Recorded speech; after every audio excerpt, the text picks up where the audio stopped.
Hello friends, हम सिंधु सभ्यता से संबंधित क्वेश्चनों का अध्ययन कर रहे थे। तो आइए आज के वीडियो का पहला क्वेश्चन, आज का अलग टॉपिक होगा और इसमें सिंधु घाटी सभ्यता से संबंधित लिपि, मोहर, मृण मूर्तियाँ और मृद भांड से संबंधित कुछ 10 से 15 क्वेश्चन होंगे, उनकी चर्चा करते हैं। तो आइए पहला क्वेश्चन, सिंधु घाटी सभ्यता के किस स्थल से सर्वाधिक लेख युक्त मुहरें प्राप्त हुई हैं? लेख युक्त मुहरें, अगर हम सिंधु घाटी सभ्यता की बात करें, यहाँ से लगभग यानी संपूर्ण सिंधु घाटी सभ्यता से लगभग 2000 मुहरें प्राप्त हुई हैं। लगभग 2000 मुहरें प्राप्त हुई हैं और ये जो मुहरें हैं सेल खड़ी पत्थर से बनी हुई हैं। मुख्य रूप से ये जो मुहरें किससे निर्मित हैं? सेल खड़ी पत्थर से निर्मित है। और 2000 में सर्वाधिक जो मोहरें हैं, टोटल संख्या 2000 है, 2000 में भी सर्वाधिक जो मोहरें हैं वो हमें कहाँ से मिलती हैं? मोहनजोदड़ो से। तो संपूर्ण सिंधु सभ्यता के स्थलों से लगभग 2000 मोहरें प्राप्त होती हैं और इनमें भी सर्वाधिक कहाँ से मिली हैं? मोहनजोदड़ो से। अब क्वेश्चन क्या पूछा गया कि सिंधु घाटी सभ्यता के किस स्थल से सर्वाधिक लेख युक्त मोहरें, सर्वाधिक लेख युक्त जो मोहरें हैं वो कहाँ से मिली हैं? हड़प्पा से मिली है। ध्यान रखना है, सर्वाधिक मोहरें मोहनजोदड़ो से है, लेकिन सर्वाधिक लेख युक्त मोहरें, सर्वाधिक लेख युक्त यानी जिनके ऊपर कुछ लेख लिखा हुआ है, इस प्रकार की मोहरें हमें कहाँ से मिलती हैं? हड़प्पा से मिलते हैं। इसके बाद देखिए अगला क्वेश्चन, जैसे इन्हीं में और चर्चा करें हम, मोहनजोदड़ो, यहाँ से एक बार देखिए, यहाँ से तो सर्वाधिक लेख युक्त मोहरें हैं। मोहनजोदड़ो से सर्वाधिक मोहरें प्राप्त हुई हैं। लोथल से यदि हम बात करें, लोथल से बटन के आकार की मोहर प्राप्त हुई है। लोथल से बटन के आकार की मोहर प्राप्त हुई है। और इसके बाद हम बात करें लोथल और देसलपुर, लोथल और देसलपुर, यहाँ से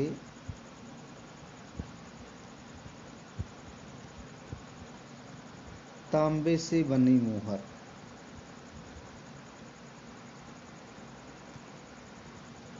लोथल और देसलपुर, लोथल और देसलपुर, देसलपुर गुजरात में है। तो यहाँ से हमें तांबे से बनी हुई मोहर प्राप्त हुई है। इसके बाद देखिए अगला क्वेश्चन, सिंधु घाटी सभ्यता से सर्वाधिक मोहरें प्राप्त हुई हैं, सर्वाधिक मोहरें प्राप्त हुई हैं बेलनाकार, गोलाकार, आयताकार, वर्गाकार। बेलनाकार, आयताकार, गोलाकार और वर्गाकार। तो वर्गाकार को हम चौकोर भी कह सकते हैं, चौकोर।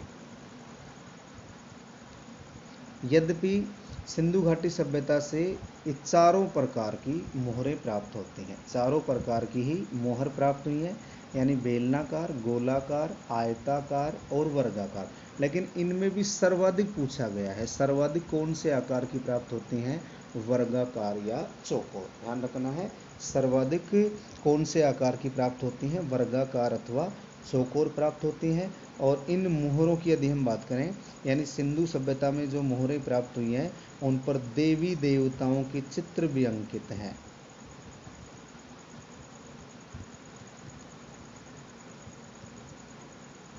देवी देवताओं के चित्र भी इनके ऊपर अंकित हैं। अगला क्वेश्चन देखते हैं,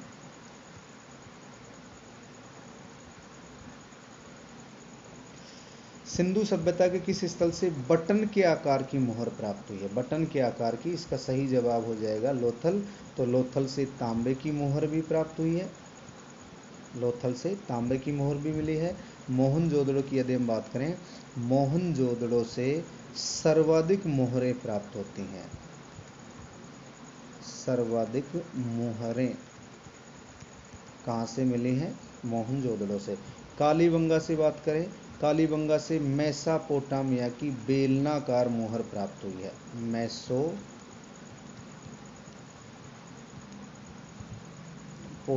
की किस प्रकार की? बेलनाकार मोहर।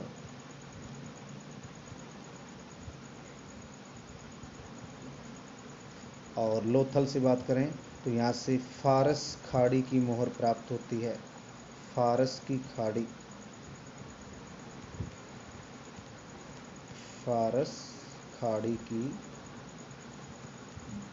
मोहर, ये कहाँ से प्राप्त होती है? लोथल से। तो इसका सही जवाब हो जाएगा लोथल। अगला क्वेश्चन है,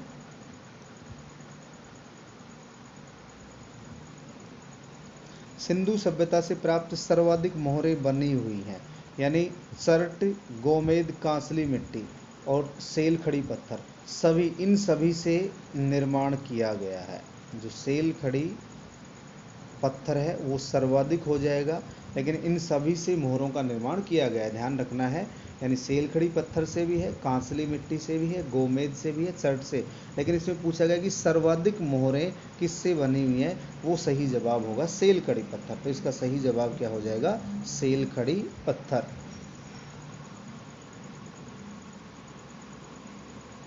अगला क्वेश्चन है, सिंधु घाटी सभ्यता से प्राप्त मोहरों से संबंधित कौन सा कथन सही नहीं है? सिंधु घाटी सभ्यता से प्राप्त जो मोहरें हैं उनसे संबंधित कौन सा कथन सत्य नहीं है? मोहरों पर सर्वाधिक अंकन पीपल का पेड़ और एक श्रृंगी पशु, पीपल का पेड़ और एक श्रृंगी पशु जिसे यूनिकोरन भी कहा जाता है। एक श्रृंगी पशु को हम क्या कह सकते हैं? यूनिकोरन, यूनिकोरन। तो एक श्रृंगी पशु और पीपल के वृक्ष का अंकन है। लोथल और मोहनजोदड़ो की एक एक मुहर पर नाव का चित्र अंकित है। लोथल और मोहनजोदड़ो की जो एक एक मुहर है उस पर नाव का चित्र अंकित है, नाव का चित्र अंकित है। और मोहरों पर व्याघ्र का अंकन मिलता है, व्याघ्र पशु का अंकन मिलता है, ध्यान रखना है, ये भी सही है। और हड़प्पा से प्राप्त पशुपति शिव की मुहर विशेष रूप से प्रसिद्ध है। तो पशुपति की जो पशुपति शिव की मुहर है वो हड़प्पा से नहीं, वो हमें कहाँ से प्राप्त होती है? मोहनजोदड़ो से, जिसे मार्शल ने, जॉन मार्शल ने क्या कहा था? आद्य शिव कहा था। जॉन मार्शल ने क्या कहा है? आद्य शिव। तो इसका सही जवाब हो जाएगा डी, क्योंकि पशुपति शिव की जो मोहर है वो हड़प्पा से नहीं मोहनजोदड़ो से प्राप्त हुई है। तो सर्वाधिक अंकन किसका है? पीपल का और एक श्रृंगी पशु का जिसे यूनिकॉर्न कहा जाता है। लोथल मोहनजोदड़ो से एक एक जो मोहर मिली है उस पर नाव का चित्र अंकित है। मोहरों पर व्याघ्र पशु का अंकन भी देखने को मिलता है। इसका सही जवाब हो जाएगा डी। इसके बाद देखिए, सिंधु घाटी सभ्यता से प्राप्त मृद भांड से संबंधित कौन सा कथन सत्य नहीं है? मृद भांडों की बात चल रही है। सिंधु सभ्यता से संबंधित या सिंधु सभ्यता से प्राप्त जो मृद भांड है, मृद भांड से संबंधित कौन सा कथन सत्य नहीं है? यह अधिकांशतः लाल अथवा गुलाबी रंग के हैं, लाल अथवा गुलाबी रंग के हैं। इन पर अलंकरण प्राय काले रंग से हुआ है। तो मुख्य रूप से अगर एग्जाम में क्वेश्चन आता है तो लाल और काले, लाल और काले। तो जो बर्तन है वो अधिकांश से लाल रंग के हैं अथवा गुलाबी रंग के हैं, और इन पर जो अलंकरण हुआ है उसमें काले रंग का प्रयोग किया गया है। मृद भांड पर मछलियों का चित्रण विशेष लोकप्रिय है। मृद भांड पर मछलियों का चित्रण किया गया है। कालीबंगा से पंचतंत्र की प्रसिद्ध कथा चालाक लोमड़ी, चालाक लोमड़ी से संबंधित मृद भांड, तो ये कालीबंगा से प्राप्त नहीं होता है। ये मृद भांड कहाँ से प्राप्त होता है? लोथल से प्राप्त होता है। ये मृद भांड कहाँ से मिला है? लोथल से। तो दोबारा देख लीजिए, सिंधु सभ्यता में जो मृद भांड है वो मुख्य रूप से अधिकांश से लाल और गुलाबी रंग के हैं। इन पर काले रंग से अलंकरण हुआ है। मृद भांड पर मछली का विशेष चित्रण है। और कालीबंगा से पंचतंत्र है, तो कालीबंगा से पंचतंत्र की कहानी से संबंधित जो मृद भांड है वो हमें कहाँ से प्राप्त होता है? लोथल से। तो इसका सही उत्तर हो जाएगा डी।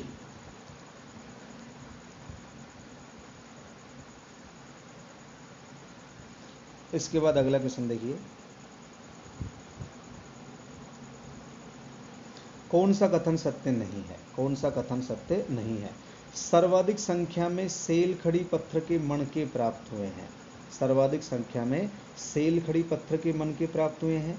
लोथल, चनहुदड़ो और बनावली से मणके बनाने के कारखाने मिले हैं। महत्वपूर्ण है, ध्यान रखना है। तो मणके बनाने का कारखाना लोथल में है, चनहुदड़ो में है, बनावली में है। लोथर और बालाकोट में सीप यानी सीप उद्योग और मोती उद्योग। बालाकोट और लोथल में सीप और मोती उद्योग प्रसिद्ध था। सिंधु सभ्यता के निवासी सेल खड़ी पत्थर कर्नाटक से मंगवाते थे। चार ऑप्शन है, चार ऑप्शनों को ध्यान से देखिए। कौन सा कथन सत्य नहीं है? यानी जो मनके बनाए जाते थे वो सर्वाधिक किससे बनाए जाते थे? सेल खड़ी पत्थर से। सर्वाधिक जो मनके हैं वो सेल खड़ी पत्थर से बनाए जाते थे। लोथल, चनूदड़ो और बनावली मनके बनाने के प्रमुख कारखाने थे, ये बात भी सही है। लोथर और बालाकोट में सीप और मोती उद्योग प्रसिद्ध था, ये बात भी सही है। लेकिन सिंधु सभ्यता के निवासी सेल खड़ी का पत्थर है वो कर्नाटक से नहीं मंगवाते थे। कर्नाटक से नहीं मंगवाते थे। कर्नाटक से तो सोना मंगवाया जाता था, ध्यान रखना है। कर्नाटक से क्या मंगवाया जाता था? सोना मंगवाया जाता था। तो जो सेल खड़ी पत्थर है ये कहाँ से मंगवाया जाता था? गुजरात, राजस्थान और बलूचिस्तान।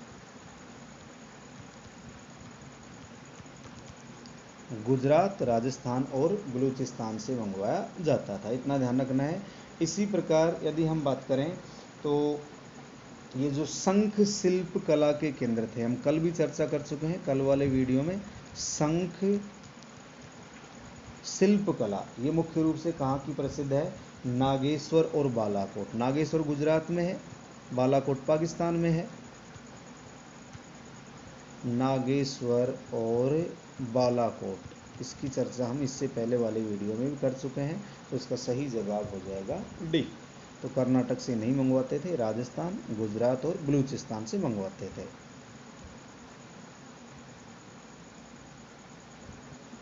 इसके बाद देखिए, सैंधव लिपि का ज्ञान मुख्यतः मिलता है। सिंधु जो लिपि है उसका ज्ञान मुख्यतः मिलता है मोहरों से, मृद भांडों से, ताम्र पट्टिकाओं से, टेराकोटा मूर्तियों से। टेराकोटा मूर्तियों से। अगर हम टेराकोटा मूर्तियों की बात करें, इनकी अगर हम बात करें, ये अत्यधिक मात्रा में प्राप्त होती हैं। सिंधु सभ्यता के स्थलों से अत्यधिक मात्रा में टेराकोटा मूर्तियाँ प्राप्त होती हैं। टेराकोटा का मतलब है आग में पकी हुई मूर्तियाँ। आग में पकी हुई मिट्टी की मूर्तियाँ। और इन मूर्तियों की यदि हम बात करें, टेराकोटा मूर्तियों की बात करें, तो इनमें स्त्री मरण मूर्तियों की संख्या सर्वाधिक है। स्त्री मरण मूर्तियाँ सर्वाधिक मिली हैं। स्त्री मरण मूर्तियाँ सर्वाधिक मिली हैं। इसीलिए अनुमान लगाया गया कि मातृसत्तात्मक परिवार थे। और यहाँ जो मरण मूर्तियाँ बनाई जाती थी उसका निर्माण हाथ से किया जाता था और चिकोटी पद्धति से किया जाता था। कौन सी पद्धति से? चिकोटी पद्धति से। मूर्तियों का जो निर्माण है, यानी टेराकोटा जो मूर्तियाँ हैं उनका निर्माण कौन सी पद्धति से किया जाता था? चिकोटी पद्धति, जिसे पिंच एंड प्रेशर के नाम से भी जाना जाता है। पिंच एंड प्रेशर के नाम से जाना जाता है। और यानी अगर मानव के रूप में बात करें तो मानव में सर्वाधिक स्त्रियों की मरण मूर्तियाँ मिली हैं। और पशुओं में यदि हम बात करें, कुबड़दार बैल या वृषभ। पशुओं में कुबड़दार, वृषभ। और पक्षियों की यदि हम बात करें पक्षी की हम बात करें तो सर्वाधिक जो मृण मूर्तियां मिली हैं वो गोरैया पक्षी की मिली हैं। गोरैया किसकी मिली हैं? गोरैया पक्षी की मिली हैं। इसी प्रकार ऑप्शन सी है ताम्र पट्टिकाएं। तो हड़प्पा मोहनजोदड़ो से ताम्र पट्टिकाएं भी मिली हैं। मृद भांडों की अभी हमने चर्चा की है।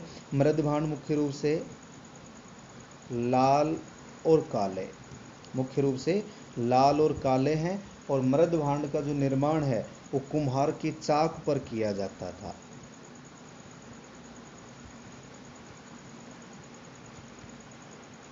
मृद भांड का जो निर्माण है वो कुम्हार के चाक पर किया जाता था।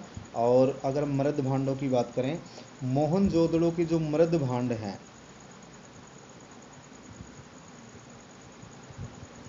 मोहनजोदड़ो के जो मृद भांड हैं उनके ऊपर लेख नहीं मिला है। उन मृद भांडों पर लेख नहीं मिला है। जबकि हड़प्पा से जो बर्तन प्राप्त हुए हैं, मिट्टी के बर्तन प्राप्त हुए हैं, वहाँ लेख मिलते हैं।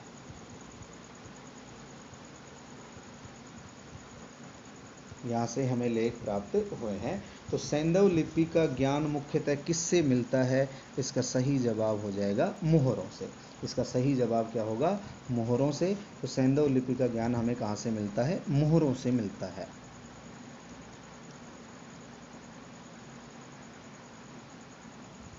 अगला क्वेश्चन है, सिंधु लिपि को पढ़ने का सर्वप्रथम प्रयास किसने किया है?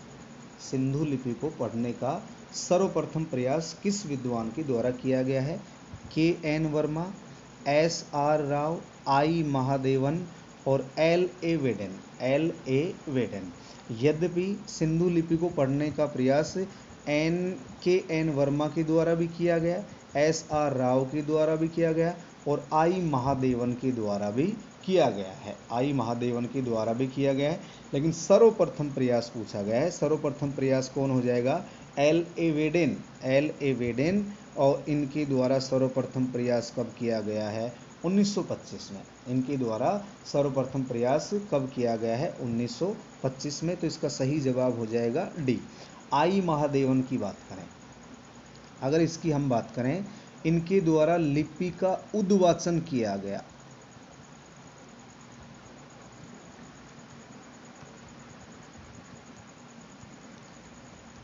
सिंधु लिपि का उद्वाचन किसके द्वारा किया गया है? आई. महादेवन के द्वारा किया गया है। और एक व्यक्ति हैं फादर हेरास। व्यक्ति का नाम क्या है? फादर हेरास। फादर हेरास ने सिंधु लिपि को तमिल लिपि का आदि रूप बताया है। तमिल लिपि का आदि रूप, तमिल लिपि का आदि रूप बताया है। तो इसका सही जवाब हो जाएगा एल.ए. वेडेन।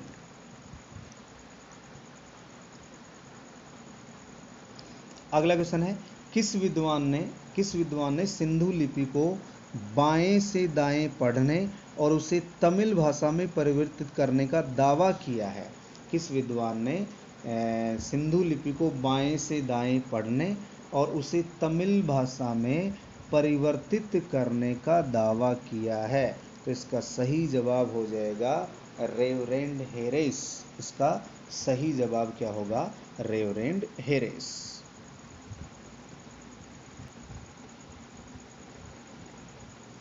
इसके बाद देखिए,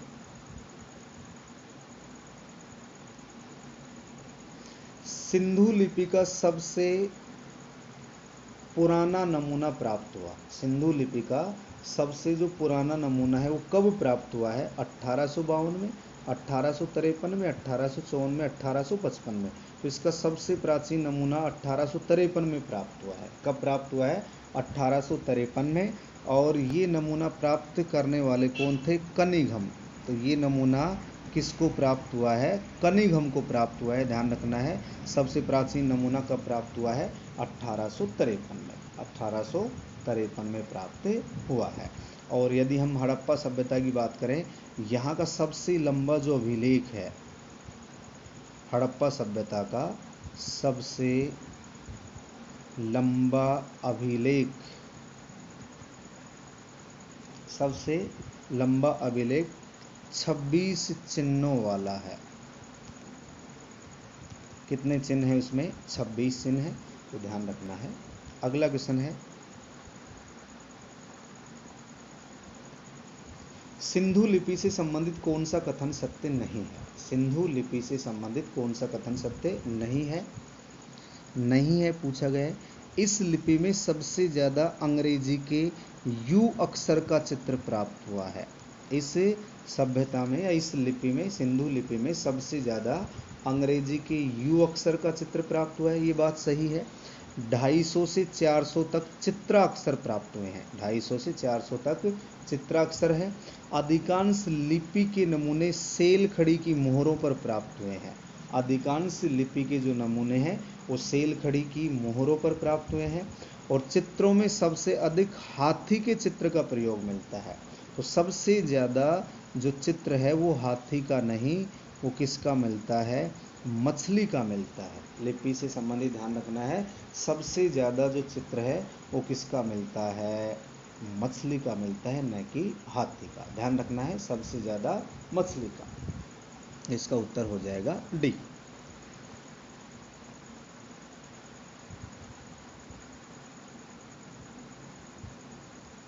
इसके बाद अगला क्वेश्चन है, निम्न में से कौन सा कथन सत्य नहीं है? फिर सत्य वाला पूछा गया है, कौन सा कथन सत्य नहीं है? सैंधव लिपि भाव चित्रात्मक या पिक्टोग्राफिक लिपि है। सैंधव लिपि भाव चित्रात्मक अथवा पिक्टोग्राफिक लिपि है।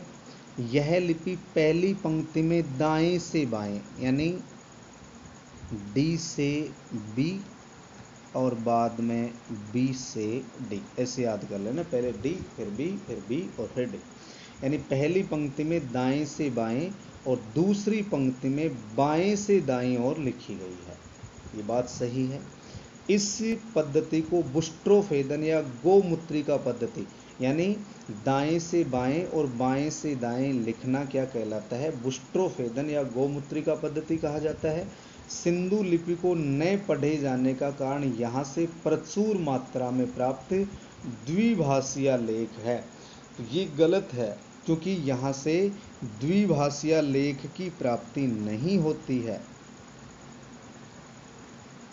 द्विभाषीय लेख प्राप्त नहीं हुए हैं, इसीलिए सिंधु लिपि को पढ़ा नहीं जा सका है, यही सबसे बड़ा कारण माना जाता है। तो दोबारा देखिए, सैंधव लिपि भाव चित्रात्मक या पिक्टोग्राफिक लिपि है। यह लिपि पहली पंक्ति में दाएं से बाएं यानी डी से बी और दूसरी पंक्ति में बी से डी, बाएं से दाएं लिखी गई है। यानी इस प्रकार की जो लिखावट है उसे बुस्ट्रोफेदन या गोमुत्रिका पद्धति कहा गया। और सिंधु लिपि को न पढ़े जाने का कारण यहाँ से प्रचुर मात्रा में प्राप्त द्विभाषीय लेख है, यानी प्रचुर मात्रा में प्राप्त नहीं हुए हैं। अगर द्विभाषीय लेख प्राप्त होते तो इस लिपि को आसानी से पढ़ा जा सकता था। तो इसका सही जवाब हो जाएगा डी। सही जवाब क्या होगा? डी होगा। और यदि हम बात करें, कुछ लोग ये जो सिंधु लिपि है, कुछ लोग सिंधु लिपि को आद्य द्रविड़ एवं आद्य संस्कृत का प्रारंभिक रूप मानते हैं। आद्य द्रविड़, आद्य द्रविड़ और आद्य संस्कृत,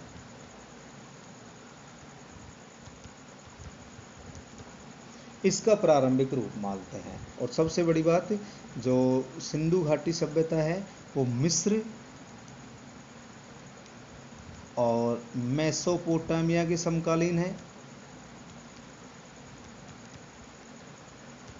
लेकिन मिस्र और मेसोपोटामिया की जो लिपि है उनका इससे किसी प्रकार का संबंध नहीं है।